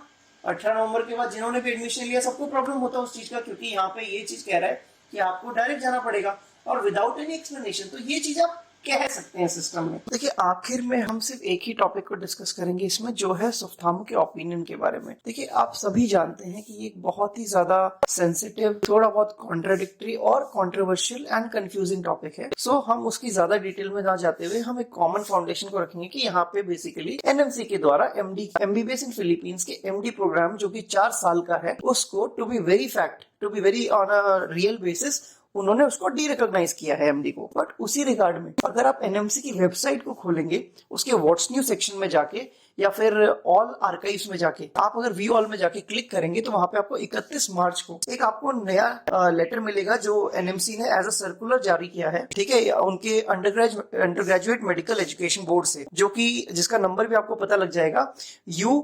11,026/1 2022 UGMEB, जिसका सब्जेक्ट है implementation of new competency based medical education for under graduate course curriculum. मतलब यूजुअली हम जो GMER 2019 को फॉलो करते थे, उसी रिगार्ड में अभी जो इम्प्लीमेंटेशन 2021-22 के बैच से, जो कि 14 फरवरी से स्टार्ट हुआ है, उसके लिए एनएमसी ने इस मॉडल को इम्प्लीमेंट किया, because it is a competency based medical education curriculum basically. Okay, तो प्रॉब्लम क्या है समझिए, 14 फरवरी से उन्होंने इंप्लीमेंट कर दिया, बट इंडिया में अभी भी मॉपअप चल रहा है। ग्राउंड ये 14 फरवरी से इसलिए किया क्योंकि काफी सारे कॉलेजेस 14 से अपनी क्लासेस को स्टार्ट कर चुके हैं। अब इस प्रोग्राम की डिटेल में हम नहीं जाएंगे क्या इसमें होता है, हम इसमें आपसे सिर्फ इतना कहेंगे कि आप जो पेज नंबर है उसको आप फॉलो करें। पेज नंबर 6 पे आप जाइए। इसके जब आप पेज नंबर 6 पे जाएंगे तो वहां पे आपको academic calendar for MBBS batch 21-22 admitted in February March 2022, यहाँ पे आपको ईयर्स की बाइफर्केशन मिलेगी, मतलब प्रोफेशनल ईयर 1 है, 2 है, 3rd है, 4th है, जो भी आपको प्रोफेशनल बाइफर्केशन मिलेगी, ठीक है। उसके बाद उसका टाइम फ्रेम मिलेगा, और टाइम फ्रेम के बाद आपको मिलेगा months available in which they have included teaching के लिए कितना टाइम मिल रहा है और एग्जाम के लिए कितना टाइम मिल रहा है, और उसको फिर उन्होंने GMER 2019 से कंपेयर किया गया। देखिए इंडियन एजुकेशन सिस्टम की बात हो रही है यहाँ पे। अगर आप फर्स्ट प्रॉफ की बात करेंगे तो 14 फरवरी से लेकर 31 जनवरी तक 2023 के आपका पहला साल रहेगा, जो कि 11 महीने 15 दिन का होगा। उसके बाद 1 महीना आपको एग्जाम के लिए दिया जाएगा, जो टोटल विल बिकम 12.5 मंथ्स। देखिए हम मतलब बेसिकली हर चीज को हम डिटेल में इतना नहीं कर सकते, हम सिर्फ आपको ये बताना चाहते हैं कि यहाँ हो क्या रहा है। 14 फरवरी को बच्चा क्लासेस शुरू हो चुकी है उनकी, लेकिन इंडिया में अभी भी मॉपअप चल रहा है, मतलब ये बच्चा 2 महीने लेट ज्वाइन करेगा। अगर आप कोई भी ऑर्डर की बात करेंगे तो इंडिया में एमबीबीएस प्रोग्राम जो था वो 4.5 साल महीने का था, लेकिन अगर इस कॉम्पिटेंसी बेस की बात करेंगे तो यहाँ पे 1st, 2nd, 3rd elective plus result, 4th का 3rd पार्ट 2, अगर इसको आप टोटली कैलकुलेट करेंगे तो आपको क्या मिलेगा, आप ध्यान से पढ़िए। 11.5 महीने आपके फर्स्ट प्रॉफ को मिलेंगे, एग्जाम 1 महीने का हो गया 12.5, फिर आपका 12 महीने का second year, second prof basically, और उसमें आपको एक महीने का रिजल्ट अलग। तो 12.5 और 13 विल बी इक्वल टू 25.5। उसके बाद थर्ड प्रॉफ जो आपका रहेगा, जिसका पार्ट 1 होगा, वो 9.5 महीने का टीचिंग पीरियड होगा और एग्जाम होंगे 15 दिन के, मतलब कि 10 ये। तो 25.5 plus 10 35.5। Then elective plus result will be for 1 month. Then 35.5 plus 1 equals to 36.5। आप इस पॉइंट को नोट डाउन करते रहिए, 36.5। एंड लास्ट में जो फोर्थ प्रॉफ का पार्ट 2 है वो 13 मंथ्स का है total. So the total will become 49.5 without including internship. अब इसको आप गैजेट के फंडामेंटल से रिलेट कीजिए, जो फॉरेन मेडिकल डिग्री के बारे में कहा गया। फॉरेन मेडिकल डिग्री 54 मंथ्स की होनी चाहिए, लेकिन उसी सेंस में देखा जाए तो एकेडमिक कैलेंडर जो इंडिया के लिए बना है वो 49.5 मंथ का है।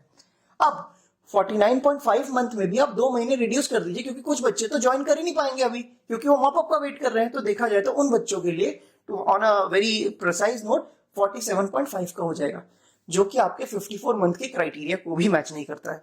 उसी के रिगार्डिंग अगर आप 2019 में जाएंगे, तो अगर जब आप कैलकुलेट करेंगे तो आपको उसकी कैलकुलेशन क्लियर कट समझ में आने लगेगी। समझ रहे हैं आप? तो अगर आप उन कैलकुलेशंस को पढ़ेंगे तो आपको काफी बेटर होगा, क्योंकि अगर जीएम या 2019 की कैलकुलेशन करेंगे तो आपको ये टोटल 54 मंथ्स का मिलता है।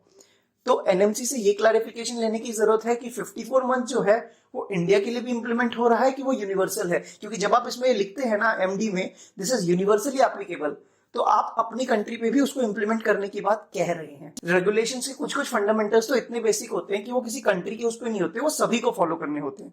तो ये चीज को आपको बड़ा ध्यान देना है। तो ये कुछ पॉइंट्स हैं जो हमारे जहन में चल रहे हैं, जिसको हमने आपके सामने प्रस्तुत किया है।